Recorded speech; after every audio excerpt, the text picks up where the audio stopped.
Soutenir une personne après un événement traumatisant ou une catastrophe. Si une personne a vécu un événement traumatisant ou une catastrophe, qu'il s'agisse d'une inondation, d'un incendie, d'un tremblement de terre, d'une violente tempête, d'un accident de voiture, du décès d'un proche ou d'un autre incident bouleversant, il existe des moyens de lui apporter un soutien. Cette vidéo présente quelques mesures à prendre si un événement traumatisant survient et que vous souhaitez apporter un soutien émotionnel à quelqu'un. Si un événement bouleversant ou effrayant vient de se produire, il est essentiel de s'assurer que la situation est physiquement sécuritaire. Vérifiez les lieux pour vous assurer que vous et la personne en crise êtes à l'abri du feu, de l'eau ou de la circulation. Appelez la police, les pompiers ou les ambulances en composant le 911 si ces services n'ont pas été déjà appelés. Si la situation est dangereuse, ne vous mettez pas en danger. Il est fréquent que les gens ressentent une grande détresse immédiatement après un événement effrayant. Parfois, les gens sont en état de choc. Ils peuvent être confus, avoir du mal à comprendre ce que disent les autres, ne pas exprimer leurs émotions, être incapables de prendre des décisions et ressentir une anxiété accrue. D'autres réactions peuvent être l'anxiété, la tristesse, la culpabilité, la peur ou la colère. Voici quelques façons de soutenir une personne qui a vécu un événement traumatique, une catastrophe ou un incident effrayant. Laissez la personne exprimer ce qu'elle ressent et écoutez-la avec patience, sans jugement, et cela, même s'il est difficile de comprendre ce qu'elle essaie de dire ou si elle se répète.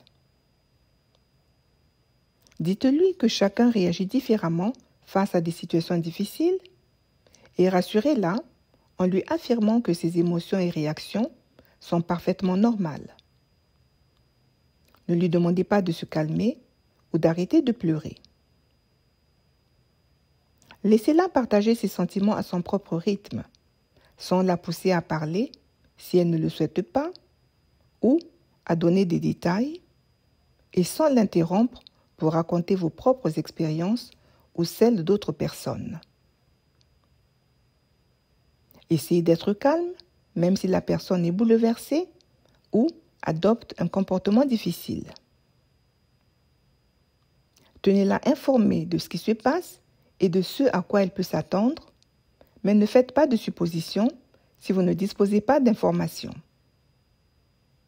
Si la personne vous pose une question à laquelle vous ne trouvez pas de réponse, dites-le lui franchement et ne faites pas de promesses que vous n'êtes pas sûr de pouvoir tenir. Demandez toujours la permission dans le cas où vous souhaiteriez apporter un réconfort physique, soit par une étreinte ou bien par tenir la main de la personne, par exemple. Car ce n'est pas tout le monde qui apprécie ce type de contact. Prenez des mesures pour protéger la dignité et la vie privée de la personne. Cela peut inclure lui donner une couverture, une veste pour se couvrir, ou demander aux membres des médias, c'est-à-dire aux journalistes ou aux curieux, de s'éloigner. Et si la personne parle une langue autre que l'anglais, informez les premiers intervenants, comme la police ou les ambulanciers, et dites-leur que la personne pourrait avoir besoin d'un interprète.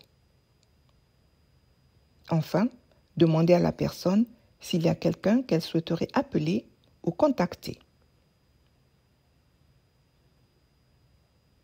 Après avoir soutenu et écouté quelqu'un, vous pourriez vous sentir bouleversé et en difficulté émotionnelle. Il est important de prendre soin de vous et de demander de l'aide lorsque vous en avez besoin. Vivre une catastrophe ou un autre événement traumatisant affecte chacun de manière différente. Les personnes de différentes cultures expriment leurs émotions de différentes manières. Généralement, environ un mois après l'événement, les personnes peuvent reprendre certaines de leurs activités quotidiennes. Cependant, si une personne est toujours en difficulté, il peut être judicieux de consulter un professionnel, comme par exemple un médecin ou un thérapeute. Les signes de difficulté peuvent inclure des changements de comportement ou d'apparence, une tendance à la colère ou à la contrariété, des pleurs plus fréquents, une apparence inquiète ou un retrait du contact avec les autres. Soyez attentif aux changements de comportement de la personne au fil du temps. Si vous remarquez des changements inquiétants, vous pouvez offrir à la personne un soutien émotionnel et la rassurer en suivant les conseils que nous vous avons donnés précédemment. Vous pouvez aussi l'aider à contacter un professionnel si elle est ouverte à cette idée. Si une personne ne ressent plus l'envie ou le besoin de vivre, ou bien si elle envisage de mettre fin à ses jours, cette personne peut appeler le 988 à toute heure du jour ou de la nuit pour parler à un conseiller qualifié. Si la personne a besoin d'un interprète, elle doit parler sa langue dès que quelqu'un répond au téléphone. Tout ce que cette personne dira lors de l'appel restera confidentiel.